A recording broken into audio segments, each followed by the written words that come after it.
नमस्कार, मैं हूं आपके साथ यशी शुक्ला। देवभूमि के दंगल में आप सभी का स्वागत है। मैं और आज देवभूमि के दंगल में हम बात करेंगे चुनावी जंग की तैयारी, बागेश्वर में कौन भारी।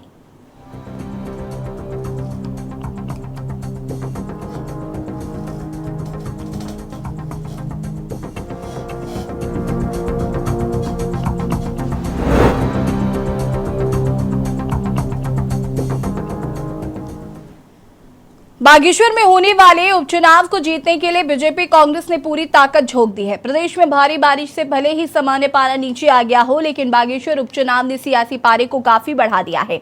बागेश्वर उपचुनाव के लिए बीजेपी, कांग्रेस, उक्रांद, सपा और निर्दलीय समेत 6 प्रत्याशियों ने नामांकन किया है। वहीं पर बागेश्वर में भाजपा और कांग्रेस में सीधी टक्कर देखने को मिल रही है। भाजपा ने इस चुनाव को फतेह करने के लिए 40 सदस्यीय स्टार प्रचारकों की लिस्ट जारी की है। ये सभी बागेश्वर उपचुनाव में बीजेपी उम्मीदवार पार्वती दास के लिए प्रचार प्रसार करेंगे। वहीं कांग्रेस भी अपने स्टार प्रचारकों के साथ पूरी ताकत से बागेश्वर को जीतने की तैयारियों में लग गई है। कांग्रेस परंपरागत और बागेश्वर प्रत्याशी बसंत कुमार के वोटों के सहारे चुनाव जीतने का दावा कर रही है। अब कांग्रेस भले ही जीत का दावा कर रही हो, लेकिन कांग्रेस की जनसभा में कुर्सियां खाली दिख रही हैं और सोशल मीडिया में बागेश्वर में कांग्रेस की जनसभा का एक वीडियो भी खूब वायरल हो रहा है, जिसमें खाली कुर्सियां दिख रही हैं। वहीं इस पर भाजपा ने कटाक्ष किया है। आज इसी मुद्दे पर चर्चा करेंगे। उससे पहले रिपोर्ट।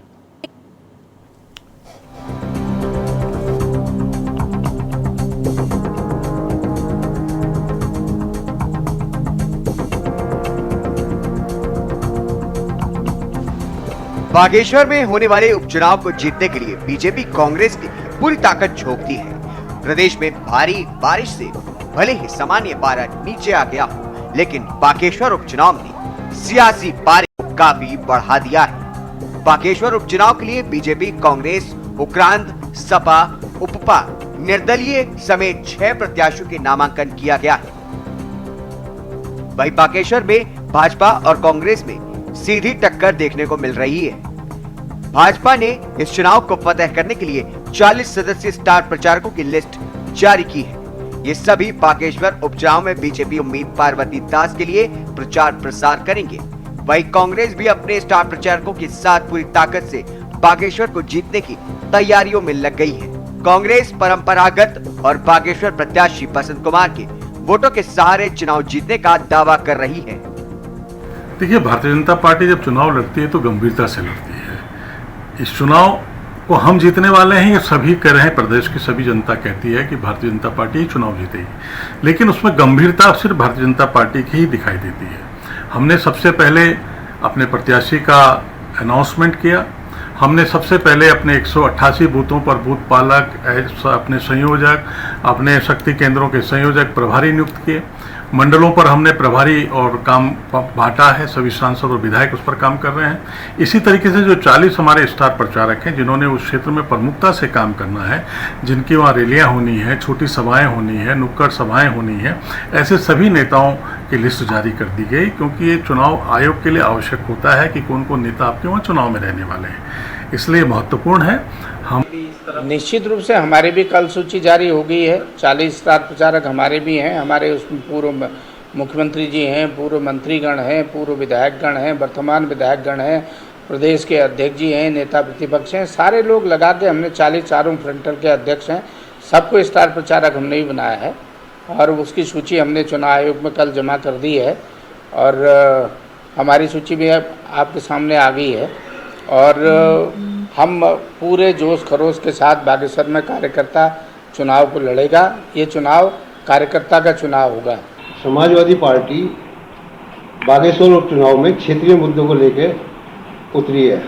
जैसे कि सबसे पहले तो हम बागेश्वर सीट को जो है ओबीसी से घोषित करवाना चाहते हैं। जैसे उत्तरकाशी को इन्होंने ओबीसी सीट घोषित कर दिया है और प्रतापनगर को ओबीसी कर दिया है, क्योंकि बागेश्वर में अगर ओबीसी सीट घोषित होती है तो उसमें 27% आरक्षण का ब्राह्मण, क्षत्रिय, इन्हें सबको लाभ मिलेगा। तो आज इन लोगों को तो कोई लाभ ही नहीं मिल रहा है आरक्षण का। और सबसे पहला मुद्दा तो हमारा ये होगा रोजगार का, कि बागेश्वर में जो है मिनी सिडकुल बनाया जाए, जिससे लघु उद्योगों को वहाँ पे बढ़ावा दिया जाएगा, तो लोगों को रोजगार का ज़्यादा महत्व मिलेगा। आपको बता दें कि बागेश्वर में 5 सितंबर को वोटिंग होगी, जबकि 8 सितंबर को मतगणना होगी।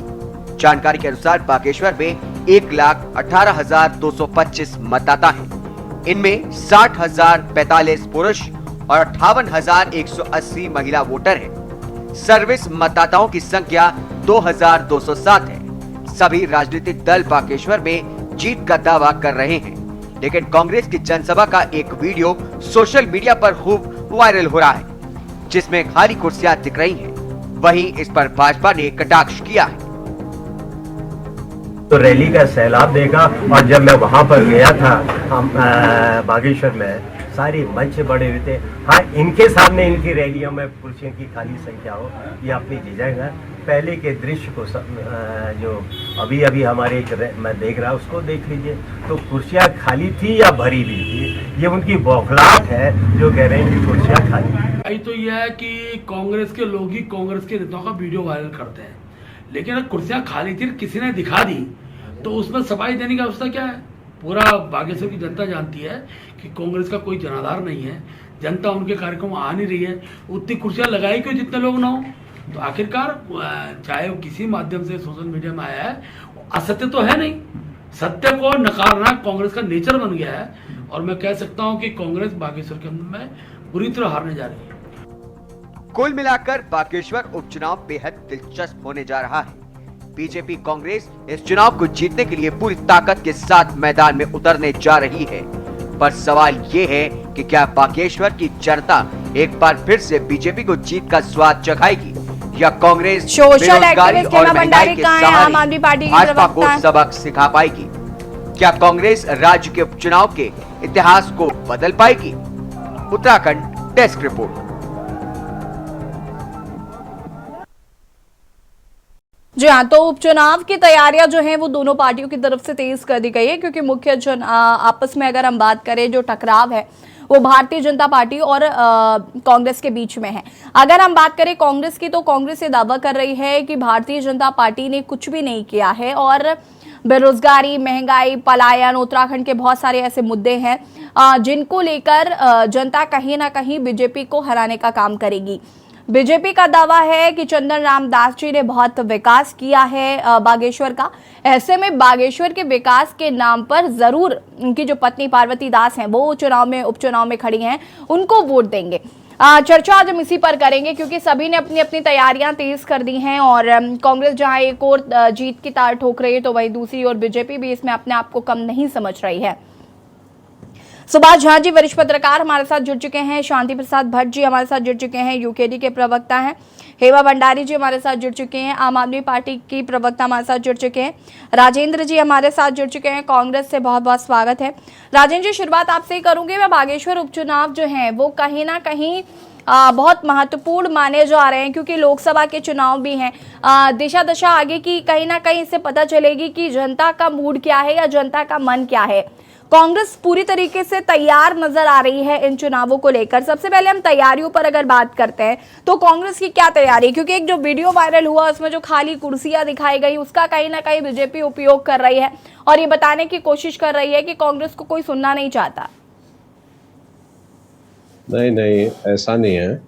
जब हमारे कैंडिडेट बसंत कुमार नामांकन करने गए तो इतनी भारी तादाद में जन सैलाब वहां उमड़ा। दूसरी चीज, कांग्रेस मुद्दों के साथ चुनाव में जा रही, और कांग्रेस के पास इतने शानदार मुद्दे हैं कि उन मुद्दों के आधार पर मुझे पूरा यकीन है कि बागेश्वर की जनता कांग्रेस को आशीर्वाद के रूप में जीत देगी। आज महंगाई इतना बड़ा मुद्दा है, अंकिता भंडारी बहुत बड़ा मुद्दा है कि पहाड़ में उस उत्तराखंड जिसकी जो हमारी महिलाएं हैं मातृ शक्ति है, उसके प्रयासों से सही मायने में इस राज्य को, अगर ये इस राज्य का जन्म हुआ है तो इस राज्य की महिलाओं का उसमें बहुत बड़ा योगदान है। चिपको आंदोलन में यहाँ की महिलाओं का मातृशक्ति का बहुत बड़ा योगदान। आज महंगाई है, गैस सिलेंडर 1100 को क्रॉस हो गया, चीनी 50 रुपये होगी, पेट्रोल 100 रुपये हो गया, दालें 200 के करीब हैं, रोजगार है नहीं। ये सरकार जो है 6 साल में अगर किसी फ्रंट पे फेल हुई है, जो कि एडमिनिस्ट्रेटिव पहलू है, वो है रोजगार। इस सरकार ने जितनी भी सरकारी गैर सरकारी नियुक्तियां थी, या तो वो घोटाले की भेंट चढ़ गई, भर्ती घोटाला, पेपर लीक या सरकार की निष्क्रियता के कारण युवाओं को रोजगार में मौका नहीं। पिछले 6 साल में यशी मैं आपके माध्यम से बताना चाहूंगा, पहले गढ़वाल राइफल्स की, आर्मी की, कुमाऊं रेजिमेंट की पहाड़ पे भर्ती होती थी उत्तराखंड के हिली एरियाज में। पिछले 5 साल में कुछ नहीं हो रहा। दूसरी चीज क्या है कि आज उत्तराखंड राज्य जो है वो एक छोटा राज्य है जिस पे इतना ज्यादा कर्ज हो गया कि कर्ज पिछले 6 साल में दुगने से भी ज्यादा चला गया। तीसरी चीज क्या है कि उत्तराखंड एक जल विद्युत उत्पादन राज्य है। यहाँ जो है इतनी बिजली बनती है जिससे हम अपने डोमेस्टिक कंजम्पशन को पूरा करने और बाहर बेच भी दें। आज हमारे यहाँ 7 रुपए यूनिट बिजली होगी। तो इतनी विफलताओं के साथ भाजपा जो है वहां जा रही है। और अब ये इनके प्रधानमंत्री, देश के प्रधानमंत्री जी जो हैं, उन्होंने नारा दिया कि मैं परिवारवाद के खिलाफ हूँ और टिकट दे दिया दिवंगत मंत्री जी की पत्नी को। तो क्या ये परिवारवाद नहीं है? उसका तो एक तर्क भी दिया कि जनता ने 5 साल के लिए चंदन रामदास जी को चुना था और रामदास जी की मृत्यु के बाद उनकी पत्नी को टिकट इसीलिए दिया गया क्योंकि 5 साल है, ये उपचुनाव है। तो ये परिवारवाद कैसे हुआ? ये जो चुनाव जनता ने किया था चंदन रामदास जी का, वो भाजपा के उम्मीदवार के रूप में किया था या चंदन रामदास के खानदान को चुना? नहीं, इसका तर्क तो वो यही दे रहे हैं ना कि हमने 5 साल का समय अगर उनको मिला। नहीं, ऐसा तो है नहीं कि चंदन रामदास जी ने अपनी सीट छोड़ दी और पार्वती दास जी या गौरव दास को उन्होंने रामदास जी ने बोला था कि नहीं इन्हें ही टिकट देना है। उन्होंने कहा कि सीट खाली हुई क्योंकि उनकी आकस्मिक मृत्यु हो गई, जिसकी वजह से 5 साल तो पूरे करने ही है ना। उसके बाद वो परिवारवाद को आगे बढ़ाए या ना बढ़ाए वो बात की बात। मैं मानता हूं कि उनकी आकस्मिक मृत्यु हुई, लेकिन it is one of the case of परिवारवाद। अगर नहीं है तो आप कहिए कि ये परिवारवाद नहीं है, कारण कुछ भी हो। कारण तो जो है राजीव गांधी नहीं रहे तो उनकी पत्नी आ गई और आज उनका बेटा है राजनीति में, तो वो परिवारवाद है। अगर इसी तरह की, यानी ये डबल स्टैंडर्ड नहीं हो सकता। दूसरी चीज, ये महंगाई पे बात करें, ये जो इस समय इतनी बड़ी विपदा आपदा आई है उस पर बात करें, रोजगार पहाड़ में जो है बढ़ता जा रहा है, पलायन बढ़ता जा रहा है। इन मुद्दों पे सरकार जो है, अगर हमारी बहन यहाँ बैठी है भाजपा प्रवक्ता, ये अपना पक्ष रखें, सरकार व्हाइट पेपर जारी करे, क्या है इसमें? अगर मेरे आंकड़े गलत हो, ठीक है, मैं वापस आऊंगी राजेंद्र जी। मैं यहाँ पर रुक करना चाहूंगी सुनीता जी का। सुनीता जी, क्या बहुत बहुत स्वागत है आपका, बीजेपी की प्रवक्ता है। सुनीता जी, मैं आपसे जानना चाहूंगी क्या कहना चाहते हैं। परिवारवाद का एक बड़ा आरोप लग रहा है कि अगर आप ये बात करते हैं कि हम परिवारवाद को बढ़ावा नहीं देते, अन्य पार्टियां देती हैं, तो चंदन रामदास जी की पत्नी को टिकट देने का क्या मतलब बनता है?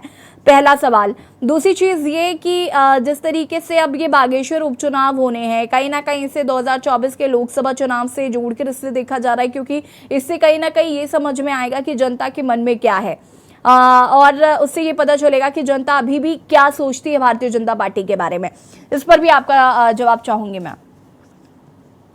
जी बिल्कुल, देखिए यशी, यहाँ पर परिवारवाद की मैं परिभाषा हमारे राजेंद्र चौधरी जी जो कांग्रेस के प्रवक्ता हैं उनके मुंह से सुन रही थी और बड़ा अच्छा लगा कि जो लोग हमेशा परिवारवाद के हितैषी रहे, जिन्होंने हमेशा ही उसी अम्ब्रेले में कार्य किया और इतनी गुलामी मानसिकता झेलने के बाद अगर वो आज इस शब्द को लेकर चिंतित हैं तो निश्चित रूप से ये बहुत गंभीर समस्या है।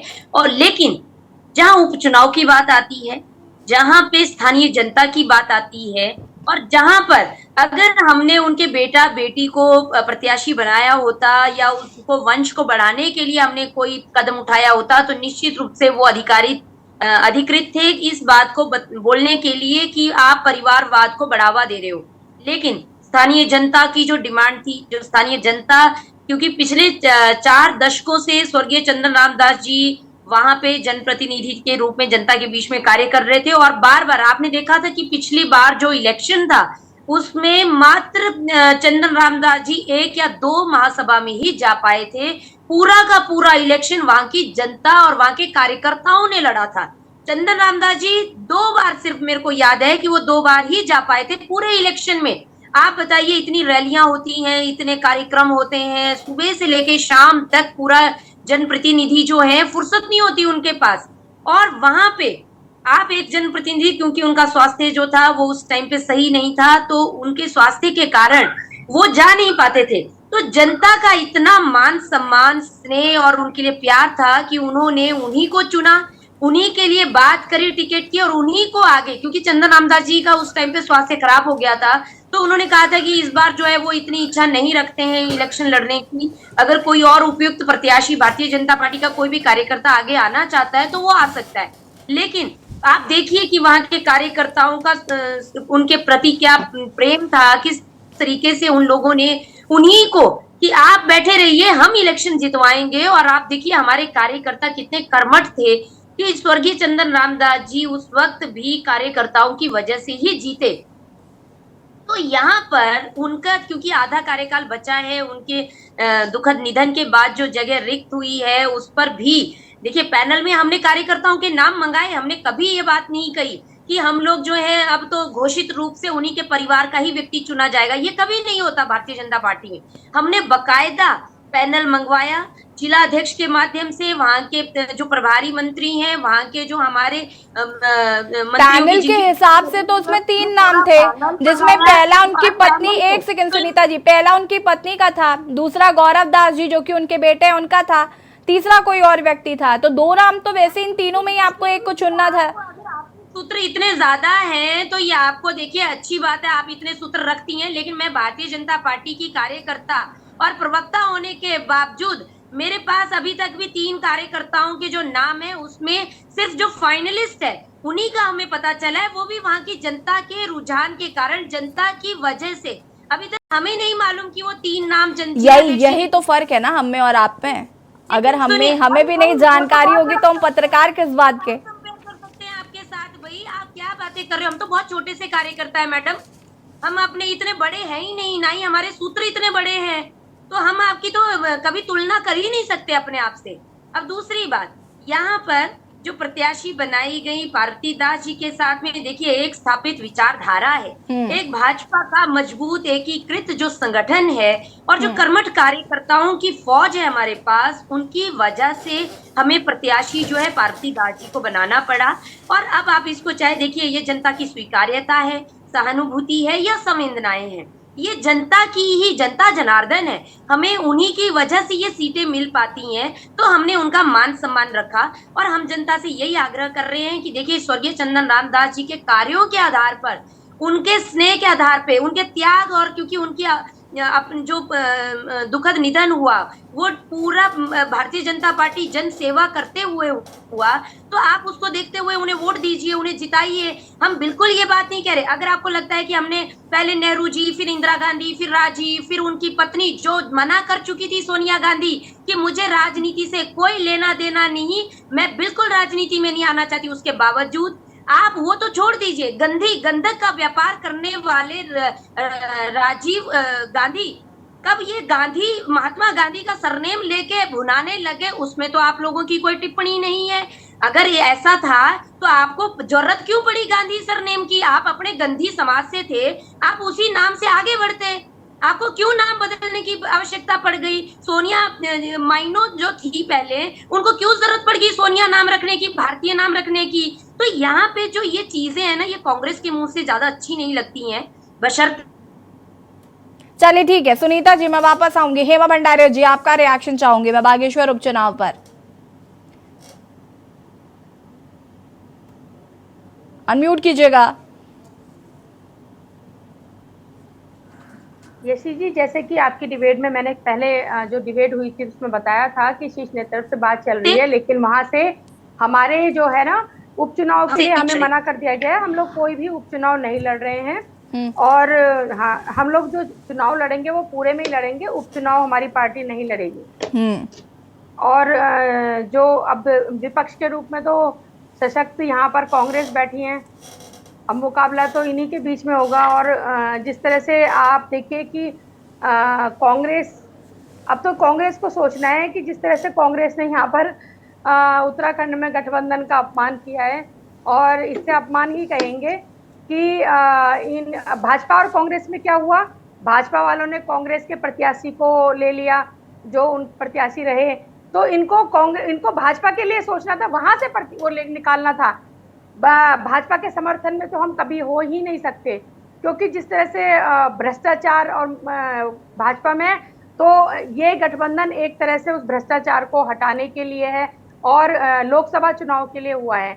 लेकिन यहाँ पर अब तो कांग्रेस के प्रत्याशी को कांग्रेस के जो हमारे प्रवक्ता हैं वो बताएंगे कि इस तरह से जो आम आदमी पार्टी के जो प्रत्याशी रहे वो शामिल हुए हैं। और हेमा भंडारी जी देखिए, गठबंधन में अगर गठबंधन में अभी से दरार आ जाएगी एक छोटे से उपचुनाव में, अभी तो लोकसभा का 2024 का चुनाव बाकी है। साफ समझ में आ रहा है कि आप कितनी नाराज है बसंत कुमार जी, अगर कांग्रेस में चले गए तो कितना बुरा लग रहा है आपको। क्यों किया भाई राजेंद्र जी ये धोखा आम आदमी पार्टी के साथ, क्यों उनका ही कैंडिडेट क्यों लिया आपने? आपको बीजेपी का कैंडिडेट लेना चाहिए था। अपनी पार्टी से कोई लेता है क्या? जब गठबंधन चल रहा है इसका मतलब आम आदमी पार्टी कांग्रेस एक ही है, क्यों लिया आपने? यशी जी ऐसा नहीं हेमा जी, आपकी नाराजगी आज मुझे दिखाई दे रही है। क्या विश्वास कर सकते हैं? रमेश भट्ट जी का जो चैनल है देवभूमि, उसमें उनके वो देखिए ना बसंत कुमार जी ने क्या कहा है। उनसे पूछा गया है कि क्या आप कांग्रेस के आप आगे भी आप कांग्रेस के साथ ही रहोगे? उन्होंने कहा कि मैं यथार्थवादी हूँ। तो ये तो कांग्रेस को सोचना है कि विश्वास करना चाहिए, लेकिन क्या कांग्रेस को चाहिए था ना कि जिसमें वो जिस तरह से विपक्ष के रूप में सशक्त विपक्ष के रूप में खड़े हैं, तो उन्हें जो है भाजपा से इतने बड़े उससे लड़ाई लड़नी है, तो किस तरह से अब राजेंद्र भाई जी से मैं कहूंगी कि राजेंद्र भाई जी बोलेंगे इस बारे में। तो चलिए राजेंद्र जी से मैं जवाब लूंगी, एक सेकंड नहीं, अभी मैं और लोगों का रिएक्शन चाहूंगी मैं, उसके बाद राजेंद्र जी इत्मीनान से आती हूँ आपके पास।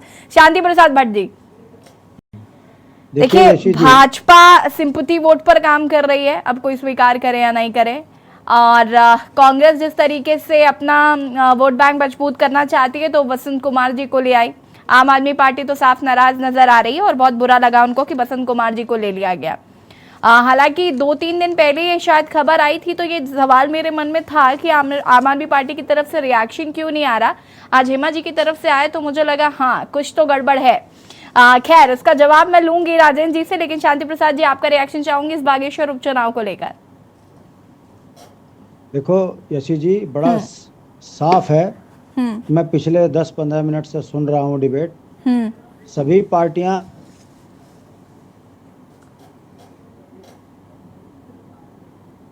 शांति प्रसाद जी,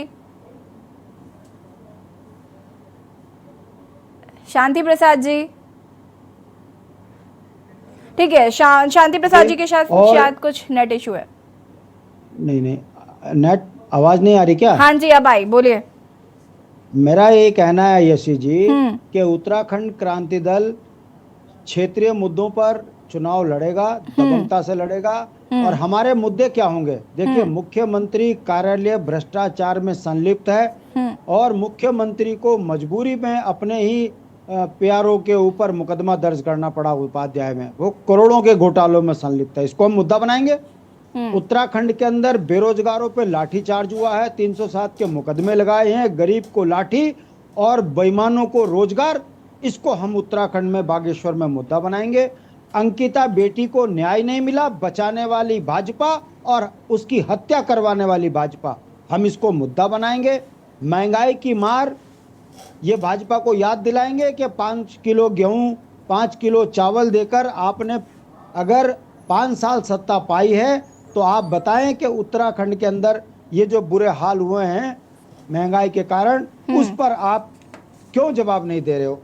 तीसरा, जिस तरीके से ऑल वेदर रोड भ्रष्टाचार की भेंट चढ़ी और चारों तरफ से दरक गई, पूरा पहाड़ जो है आकाशीय आफत से परेशान है, इस पर सरकार असफल है। एनडीआरएफ के पास कोई सामान नहीं है, केवल सिपाही बेचारे एक फावड़े से अपना काम कर रहे हैं। कहने का मतलब एनडीआरएफ को जो इक्विपमेंट मिलनी चाहिए वो क्यों नहीं मिले, और जनता को जनता के शांति प्रसाद जी, ये तो उत्तराखंड के समूचे उत्तराखंड के मुद्दे हैं, पूरे उत्तराखंड के लिए। लेकिन बागेश्वर उपचुनाव में एक सेकंड, चंद्रराम दास जी जब रहे, इतने लंबे समय से वो वहां पर रहे हैं, तो उन्होंने क्या किया क्या नहीं किया, बागेश्वर का कितना विकास हुआ, आपको नहीं लगता कि आपको इस पर ज्यादा फोकस करना चाहिए, क्योंकि ये तो पूरे उत्तराखंड का मसला है। यशी जी, सवाल पूरे उत्तराखंड का ही है।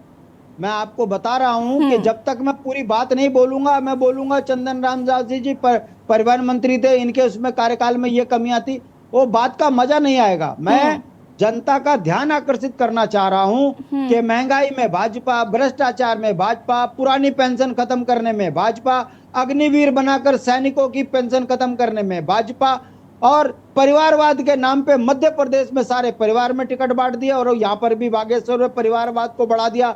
ऐसे में भाजपा कहाँ सत्य है? और इसके बाद जनसंख्या विस्फोट कराकर भाजपा ने ये बता दिया है कि पूरे उत्तराखंड के अंदर वोट के लिए उन्होंने बाहर के लोगों को बसा दिया है। अब आ जाइए चंदन रामदास जी, देखो दिवंगत हो गए, उनके प्रति हमारी जो है श्रद्धांजलि रही है। उनके परिवार में उनकी पत्नी को अगर टिकट मिला है तो ये भाजपा का चरित्र है। ये मृतक आश्रितों के नाम पर भी राज सत्ता को लूटने वाली पार्टी है, क्योंकि इनका अपना कोई विचार नहीं है। भारतीय जनता पार्टी को बताना पड़ेगा कि अंकिता हत्याकांड से लेकर बेईमानी और भ्रष्टाचार, भाई भतीजावाद, परिवारवाद, इस पर आपकी क्या नीति है। और मैं बड़े दुख के साथ कह रहा हूं यशी जी, आप चैनल पर जिस तरीके से भाजपा और कांग्रेस को दिखा रहे हो, हम यहाँ के मुवज्जिद क्षेत्रीय नागरिक हैं, क्षेत्रीय पार्टी है हमारी। राज्य बनाने में हमने 42 से ज्यादा शहादतें दी है। हमारे कुछ बुनियादी मुद्दे हैं, चाहे राजधानी हो, पलायन हो, रोजगार हो, बेरोजगार हो, परिसंपत्तियों का बंटवारा हो, उत्तराखंड से पलायन रोकने का मामला हो। इन तमाम मुद्दों को हटाकर केवल और भाजपा कांग्रेस की बात होगी। मैं पूछना चाहता हूं, जो कांग्रेस सड़क पर संघर्ष कर रही थी उसको कैसी कौन सी मजबूरी आ गई कि आम आदमी पार्टी के चरण धोने पड़े? मैं पूछना चाहता हूं, आखिर भारतीय जनता पार्टी जो बड़ी विशाल पार्टी है, उनको ऐसी कौन सी आफत आ गई कि मृतक आश्रितों को इन्होंने सीट बना दी? ये जो लोकतंत्र में चल रहा है, इस पर यदि हम भाजपा और कांग्रेस के सवाल करते तो हमें लगता कि आप तीसरे विकल्प को भी यहाँ महत्व दे रहे हो। ठीक है, देखिए मेरा इस बात पर जवाब, देखिए मेरे पास इसका जवाब है शांति प्रसाद जी, और मैं आपको दूंगी। भूमि में आज हम बात कर रहे हैं चुनावी जोन की तैयारी, कौन किस पर कितना भारी। बागेश्वर में उपचुनाव होने हैं, जिसको लेकर अगर हम बात करें तो दोनों ही पार्टियां जो हैं वो एक्टिव मोड में नजर आ रही हैं।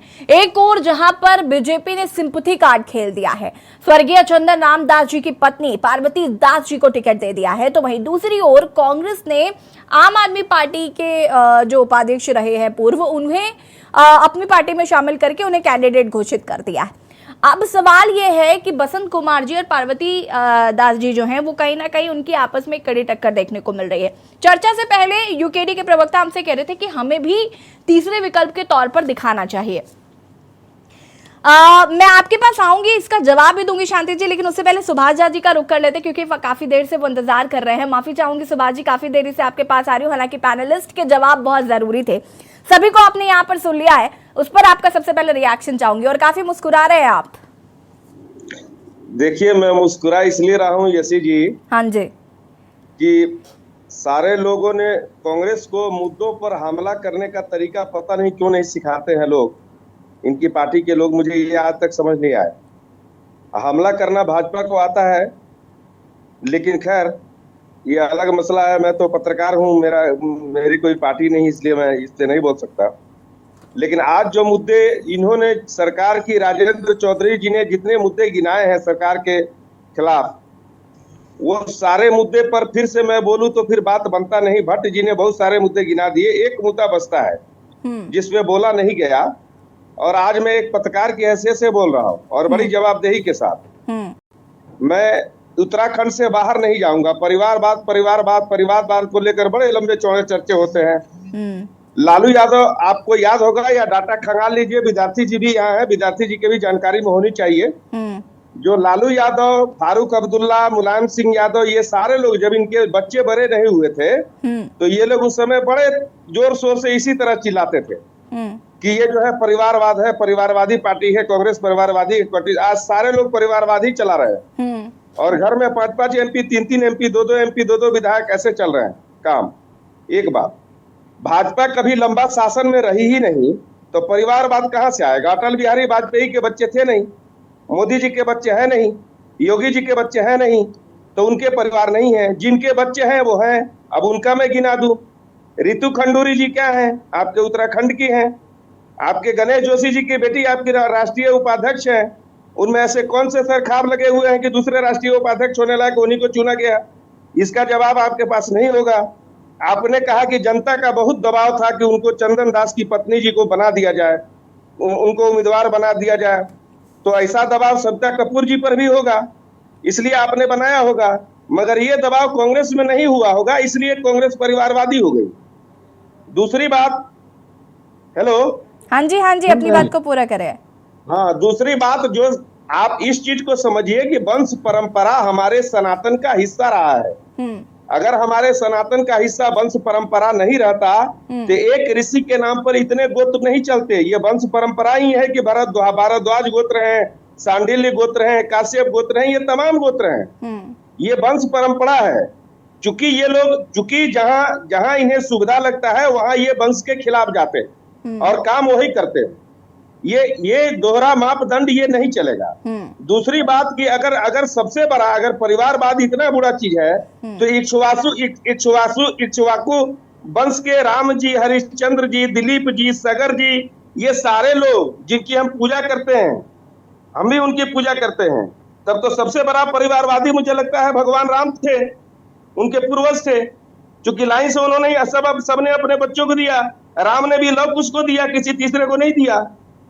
सवाल ये उठता है कि ये सब, चूंकि मैंने कहा ना कि कांग्रेस को हमला करने नहीं आता है, इनको ये तमीज सीखनी पड़ेगी। पता नहीं ये लोग अभी तक इन्हें हमला करने आया क्यों नहीं। खैर, तो ये इसलिए ये साफ हो जाना चाहिए कि वंश परंपरा हमारे सनातन का हिस्सा है। हाँ, ये देखिए कि अगर वो एक ठीक से अपाहिज है, अपंग है, बहरा है, लूला है, लंगड़ा है, बावजूद इसको सिर्फ इसलिए बना दिया कि फलाने का बेटा है, तो ये गलत है। लेकिन बावजूद इसके अगर कोई अपनी काबिलियत से, हम कहते हैं, आप ये बताइए, जो कोई परिवार, कोई विधायक का बेटा अगर वो चाहे कि हम भी पार्टी ज्वाइन करके विधायक बने, आप उसे कैसे रोकेंगे इस लोकतंत्र में? ये संभव है क्या? तो ये तो थोती दलील है दूसरों को बेवकूफ बनाने के लिए। ये परिवार परंपरा है और आप इतनी ही परिवार के खिलाफ हैं तो क्यों दिया चंदन दास जी की पत्नी को? क्यों दिया आपने सविता कपूर को? आपने गणेश जोशी के बेटी को क्यों राष्ट्रीय उपाध्यक्ष बनाया? आपने रितु खंडूरी को क्यों विधानसभा अध्यक्ष बनाया? वही एक महिला है क्या? सवाल ये उठता है। ये जो साइकोलॉजी है, इससे बाहर निकलिए। आपके 200 नाम मैं गिना दूंगा पूरे राष्ट्र भर में, 200 नाम मेरे जुबान पे हैं, जिनके बेटे और जिनके सांसद वो फलाने ढिमकाने के चेयरमैन। ये अमित शाह जी के बेटा कौन सा BCCI का कभी बॉल भी पकड़ा है क्या? सवाल ये उठता है। ये सब दूसरों को मत समझाया करिए, आप अपना काम करिए। अच्छी बात है, आप अपनी राजनीति करती हैं, अच्छी बात है। 9 साल से ये लोग एक परिवार को सिर्फ टारगेट करने में लगी हैं और अनजाने में उस परिवार का तो कुछ नहीं बिगड़ा, अनजाने में करोड़ों वोटर इन्होंने बना दिए। ये बात इन्हें समझ नहीं आई और इस बार 2024 में इन्हें समझ आ जाएगा। इसलिए जनता के गुस्सा को समझिए, काम करिए। जनता ने आपको बहुत टाइम दिया है, चंदन दास जी को भी बहुत समय दिया, 6 साल 7 साल यहाँ उत्तराखंड में समय दिया है। आदरणीय हमारी बहन विद्यार्थी जी ये बताएं कि भाजपा क्या काम करने जा रही है, चंदन दास जी ने कौन कौन से काम किए। हाँ, निश्चित तौर पर आज के डेट में अगर कल वोटिंग हो जाए तो कांग्रेस जीतेगी, लेकिन मुझे इस पर संदेह है कि कांग्रेस में जितनी गुटबाजी है, जितनी अराजकता है, जितनी अव्यवस्था है और जितने इनके पास धारदार नेताओं की कमी है, धारदार तरीके से हमला करने की इनमें कमी है, वो कमी इनको कहीं चुनाव हरा न दे। सुनीता जी अनम्यूट कीजिएगा।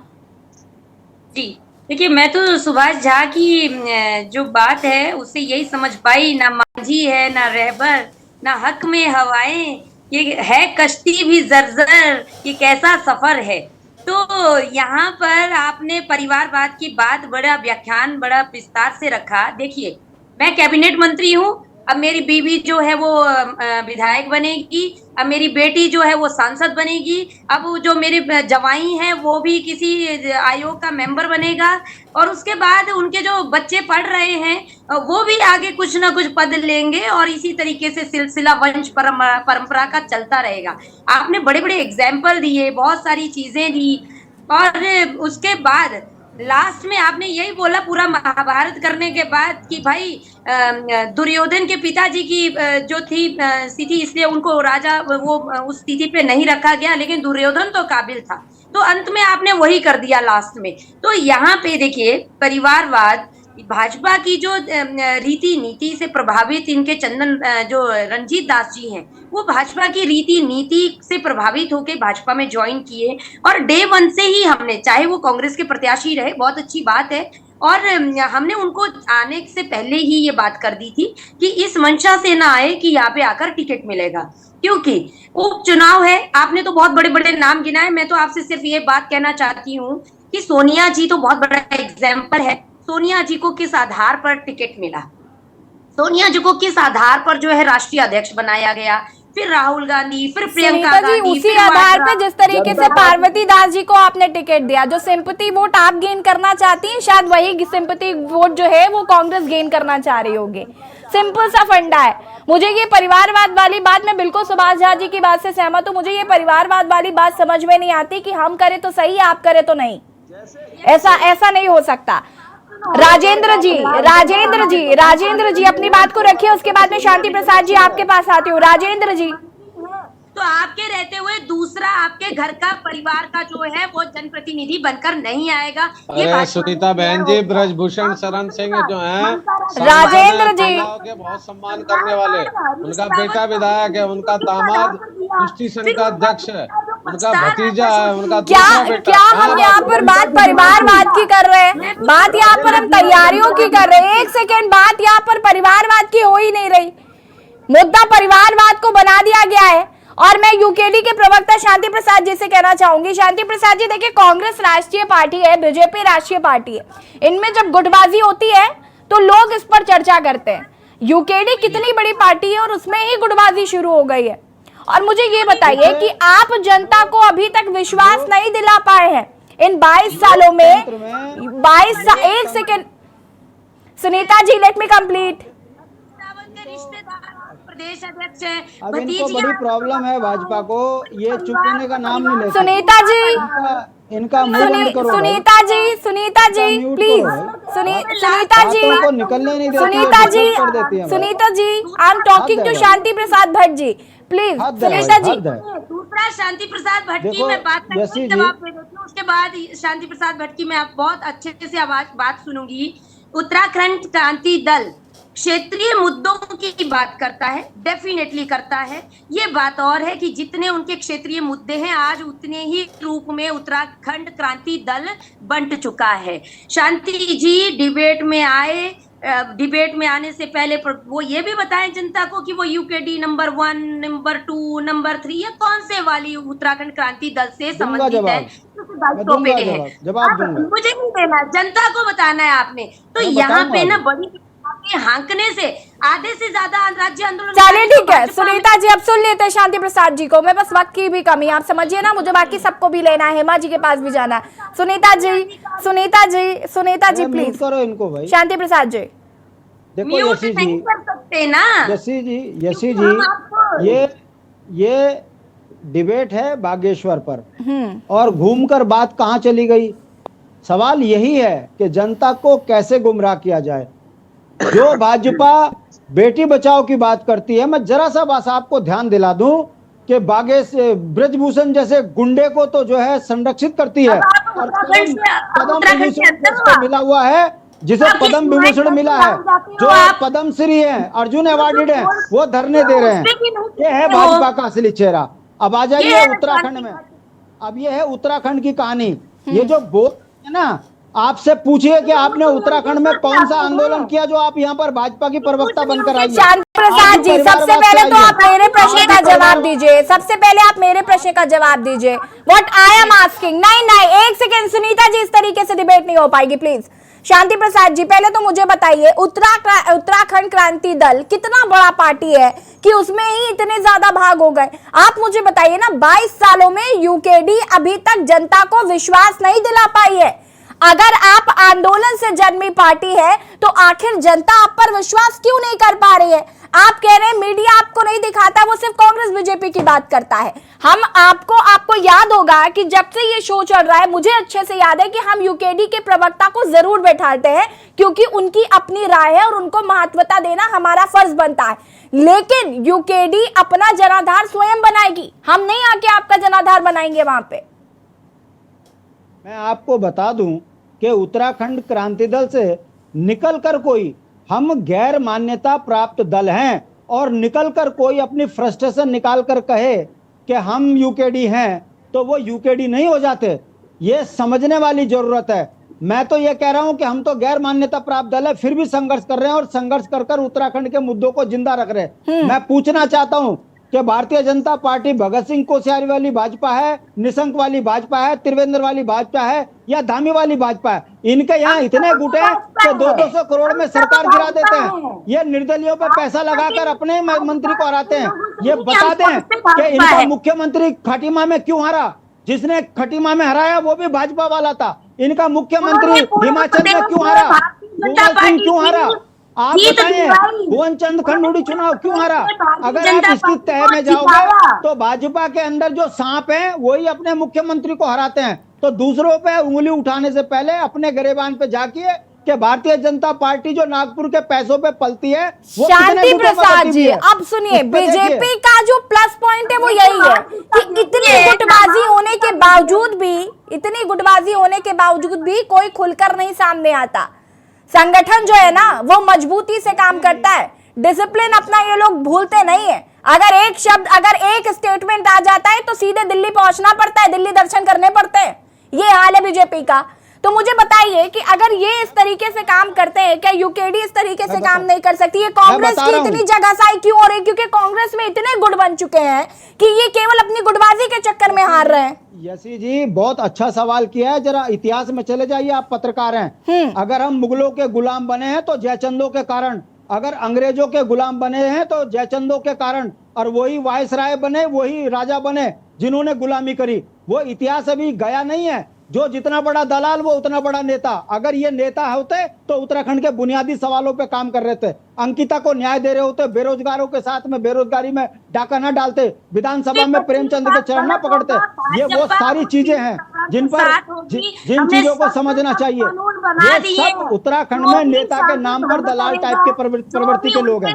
काम करेगा उसको जेल की सलाखें उसके लिए। हेमा मंडारी जी, एक सेकंड, हेमा मंडारी जी, मैं आपसे जानना चाहूंगी, ठीक है, आम आदमी पार्टी उपचुनाव नहीं लड़ेगी, लेकिन जब आगे लोकसभा चुनाव होंगे तो क्या अलग लड़ेगी?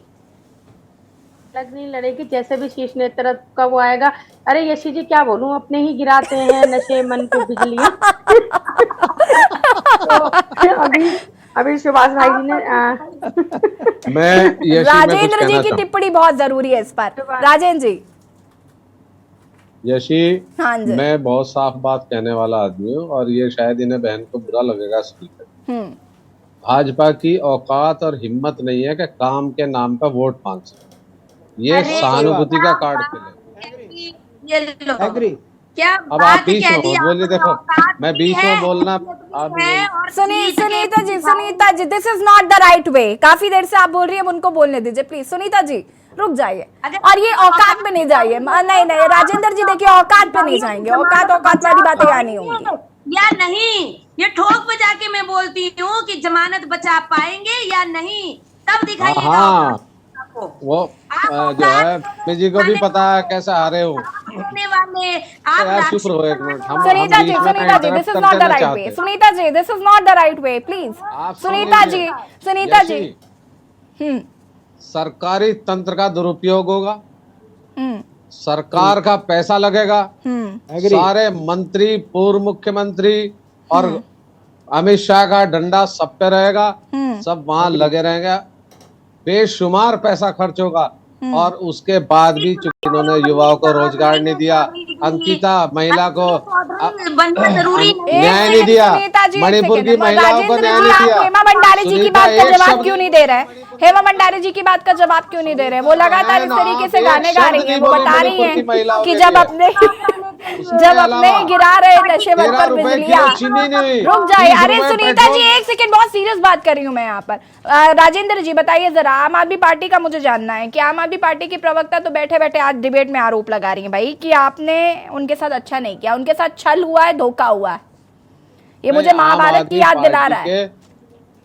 सुन लीजिए, आम आदमी पार्टी के जो मुख्यमंत्री का चेहरा थे कर्नल साहब, हाँ जी, जब वही भाजपा में चले गए तो आम आदमी में इस समय लीडरशिप नहीं है। जो लोग हैं वो हमारी कांग्रेस से ही गए हुए हैं, चाहे जोत सिंह जी हो। तो आम आदमी पार्टी के साथ गठबंधन क्या सिर्फ इसलिए था क्योंकि वो जो नहीं, ये कोई गठबंधन नहीं। बिल को लेकर वो आपने बिल में कुछ नहीं हुआ तो अब अलग थलग हो गए, ऐसा?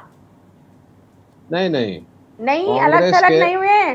चुनाव तो इंडिया मिलेगी, इंडिया मिलके लड़ेंगे और देश से जो है जो ये कुतंत्र है ना, इसको हटाने का काम मिलके सभी लोग करेंगे। देखो बात मेरी तो बात मैंने सुन लीजिए उत्तराखंड की है, यशी जी उत्तराखंड की। यशी जी, कांग्रेस ने अपना स्टैंड इंडिया के पहले ही दिन अपनी प्रेस में जाहिर कर दिया था कि कांग्रेस ना तो प्रधानमंत्री बनना चाहती है, ना कांग्रेस अपना कैंडिडेट देना चाहती है। ठीक है, कांग्रेस इस देश के युवाओं के लिए, जिन महिलाओं को वहां निर्वस्त्र करके देखो घुमाया गया, एक भाजपा की महिला नहीं बोली पूरे देश में। महिला और बाल विकास मंत्री नहीं बोली, गैस पे कोई नहीं बोल रहा। फालतू बात करना छोड़ दीजिए, ये फालतू बात करना छोड़ दीजिए। बागेश्वर का इससे क्या लेना देना, मुझे बताइए। बागेश्वर चुनाव की बात करें तो बेहतर होगा। सत्र जो है उस दिन ज्ञान रखिए थोड़ा बहुत, हर जगह ज्ञान रखेंगे, ज्ञान ले लेंगे आपसे, ज्ञान लेंगे। इनका 1 पॉइंट प्रोग्राम है यशी, ये सिर्फ हिंदू मुसलमान के नाम पे वोट मांग रहे हैं, ना इन्होंने पहाड़ में युवाओं को रोजगार दिया। कितने लोग, जितने उत्तराखंड राजेंद्र जी, मुझे जरा बागेश्वर का बताइए ना प्लीज, मैं बागेश्वर का जानना चाहती हूँ। आप लोग ये क्यों नहीं समझ रहे? उत्तराखंड के जो लोकसभा चुनाव होंगे तब हम सारे मुद्दों पर बात करेंगे। मुझे ये बताइए ना बागेश्वर का क्या? हेमा भंडारी जी इतनी बड़ी बड़ी बातें कर रही हैं, उनका भी जवाब नहीं दे रहे राजेंद्र जी आप। और आपकी गुटबाजी जिसका जिक्र सुभाष झा जी ने किया, आपकी गुटबाजी कहीं आपको ले ना डूबे, इस पर भी तो ध्यान दीजिए। इनके साथ डिबेट करना मुश्किल है, इनके लिए अंकिता बेटी हमारी भी बेटी है, हम भी चाहते हैं। आज देखिए क्यों नहीं नाम खोल रहे उसका? 15-16 आपकी सरकार क्यों नाम नहीं खोल रही? जितने पेपर लीक हो रहे हैं राजेंद्र जी और सुनीता जी प्लीज, ये डिबेट अलग दिशा में जा रही है। हम अंकिता भंडारी की बात नहीं कर रहे हैं इस डिबेट में, फॉर गॉड सेक। किसी बच्ची का राजेंद्र जी और सुनीता जी, हम नहीं बात कर रहे अंकिता भंडारी हत्याकांड की, हम बात कर रहे बागेश्वर की। मुझे समझ में नहीं आ रहा है कि बागेश्वर चुनाव में अंकिता भंडारी की हत्याकांड का क्या लेना देना है। मुझे बताइए ना कि क्या चल रहा है, और ये गुटबाजी पर बात क्यों नहीं? सुनीता जी अगर आप चुप रहेंगी तो मैं राजेंद्र जी से सवाल पूछ पाऊंगी। कांग्रेस का अपराधी अगर रेपिस्ट होगा, भाजपा का अगर रेपिस्ट होगा तो ही आप लोग प्लीज आपस में ही कंटिन्यू कर लीजिए, मैं सवाल पूछना बंद कर देती हूँ। बहुत शर्म की बात है। ये रेप वाली जो व्यवस्था है ना, ये खत्म होनी चाहिए इंडिया से। इसके लिए होते रहे, रेप होते रहे, इसका मतलब ये कहना चाह रही हैं आप? नहीं, आप बोल रहे हो खत्म होनी चाहिए, यानी कि आवाज ना उठाएं, आवाज ना उठाएं, आवाज ना उठाएं। जैसे आप लोग चुप हो जाते हो, जैसे आप लोग चुप हो जाते हो, मुंह बंद कर लेते हो महिलाओं के साथ में, क्योंकि डबल इंजन की सरकार, डबल इंजन की सरकार किसकी है? डबल इंजन की सरकार किसकी है? क्या होता है? क्यों सरकार किसकी है? कदम उठाया? डबल इंजन की सरकार में आप लोग मुंह बंद। सुभाष जी, अंतिम रिएक्शन आपका लूंगी मैं इस पर, बागेश्वर चुनाव पर। यूकेडी कहीं ना कहीं, देखिए आज यूकेडी के प्रवक्ता मुझे काफी नाराज नजर आए मीडिया से भी, क्योंकि उनको ऐसा लगता है। सुभाष जी आप सुन पा रहे? चुप हो तब तो मैं बोलूं। सुभाष जी एक चीज बस एक लाइन बोलनी है। जी मैं बोलूं क्या? अरे यशी जी एक लाइन। जी बोलिए हेमा जी। आपके चैनल के माध्यम से प्रधानमंत्री जी तक, यशस्वी प्रधानमंत्री जी तक बहनों की एक बात पहुंचा दीजिएगा कि आज तीज का त्योहार है, आज जरा महंगाई कम करवा दीजिए बहनों के लिए। पिछले 1 साल से एक ही मुद्दा पकड़ा हुआ है। प्रेरणा जी और सुनीता जी को प्लीज म्यूट किया जाए। सुभाष झा जी, मेरा सवाल सुन लीजिए। मैं यूकेडी की इंपॉर्टेंस की बात कर रही हूँ, क्योंकि शांति प्रसाद भट्ट जी ये चाहते हैं कि मीडिया उनको इंपॉर्टेंस नहीं दे रही है। लेकिन जैसा कि मैंने कहा कि जनता में वो खुद विश्वास नहीं जता पा रहे, और हमें लगता है हम कांग्रेस बीजेपी की बात करते हैं लेकिन यूकेडी की बात नहीं करते हैं। आप अपनी बात को ना पूरा कर सकते हैं आप। देखिए, यूकेडी की अपनी समस्या है, वो आज से नहीं है, वो शुरू से है, ये भी जानते हैं, हमारे भट्ट भाई ज्यादा जानते हैं। यूकेडी में एनर्जेटिक लोगों की कमी नहीं है और ना ही क्रांतिकारी लोगों की कमी है, लेकिन सारे क्रांतिकारी और सारे ऊर्जस्वी लोग एक ही जगह इकट्ठे हो गए हैं, इसलिए थोड़ा सा ढनमन होता रहता है। खैर, उसमें बाद में जाएंगे। अब रह गई बात, मुद्दे पे आते हैं। बागेश्वर चुनाव में अभी तक जो तमाम लोगों का गुस्सा, लोगों की नाराजगी, ये सब कुछ कांग्रेस के पक्ष में है। लेकिन ये मतदान में तब बदलेगा जब जिस तरह पन्ना प्रमुख के लेवल पर भाजपा काम करती है। भाजपा 3 लेयर में काम करती है। एक लेयर काम करता है जो चुनाव को मैनेजमेंट करता है, एक लेयर है जो लोगों के बीच रैलियों का काम करता है, तीसरा जो मैनेजमेंट देखता है बूथों का। इस लेवल पर क्या ये काम कर रहे हैं? और इनके साथ 2-3 और चुनौतियां भी हैं। ये तमाम मुद्दों के बावजूद, ये तमाम गुस्सा के बावजूद, ये राजेंद्र भाई को मैं बता रहा हूँ कि आपके लिए चुनावी मुद्दा एक तो पूरा शासन प्रशासन केंद्र से लेकर के राज्य तक भाजपा है, तो जाहिर है उसका प्रभाव कुछ न कुछ पड़ेगा आपके इस चुनाव पर। तो आप उसके लिए भी अपनी क्या तैयारी कर रहे हैं ये भी सोच लें। तीसरी बात, जो पूरी की पूरी फौज, जिस समय फोन और नेटवर्क नहीं था उस समय गणेश जी को दूध पिला सकते थे, तो ये संभव है कि 24 घंटा पहले कोई तीसरा रूमर उड़ जाए और उस दिन हनुमान जी दूध पीने लगे, ये संभव है। तीसरी बात, जो आपके लिए कार्यकर्ता लेवल पर आप अपनी गुटबाजी को खत्म करके लोगों के बीच ये मैसेज देने का काम करें। सारे विरोधी नेता जितने गुटबाजी के नाम पर अलग अलग गिने जाते हैं, उन सबको इकट्ठे करके एक जगह आप लोग घूमे, तो मुझे लगता है कि ये उपचुनाव कांग्रेस जीतेगी, नहीं तो फिर भाजपा का जीतना तय है। हेमा भंडारी जी, लेकिन मैं फिर भी अंत में आपसे कहना चाहती हूँ कि आम आदमी पार्टी के प्रति मेरी गहरी संवेदनाएं हैं और मैं उम्मीद करती हूँ कि आगे आम आदमी पार्टी बेहतर प्रदर्शन करेगी। माफ कीजिएगा राजेंद्र जी, वक्त की कमी। आप सभी का बहुत बहुत शुक्रिया चर्चा में शामिल होने के लिए। और देवभूमि के दंगल में आज हम बात कर रहे थे बागेश्वर में होने वाले उपचुनाव को लेकर, जहां पर बीजेपी अपनी ताल ठोक रही है, तो वहीं पार्वती दास जी को टिकट दिया गया है, जो कि स्वर्गीय चंदन राम दास जी की पत्नी है। कहीं ना कहीं सिंपैथी वोट मिल सकता है बीजेपी को, लेकिन कांग्रेस पूरी तैयारी से है, क्योंकि जितने भी मुद्दे हैं कांग्रेस उनको बखूबी उठा रही है। लेकिन जो डिबेट में लगातार कहा जा रहा था कि जो गुटबाजी है कहीं ना कहीं वो इन पर भारी पड़ सकती है, उसमें रोकथाम करनी पड़ेगी। एक संदेश देना पड़ेगा कि हमारे अंदर गुटबाजी नहीं चल रही है, या हम एक संदेश एक साथ काम कर रहे हैं। ये मैसेज कांग्रेस देगी तो जरूर जीत हासिल कर सकती है, लेकिन उससे पहले ये गुटबाजी खत्म करना जरूरी है। देवभूमि के दंगल में फिलहाल इतना ही। देखते रहिए के न्यूज़। नमस्कार।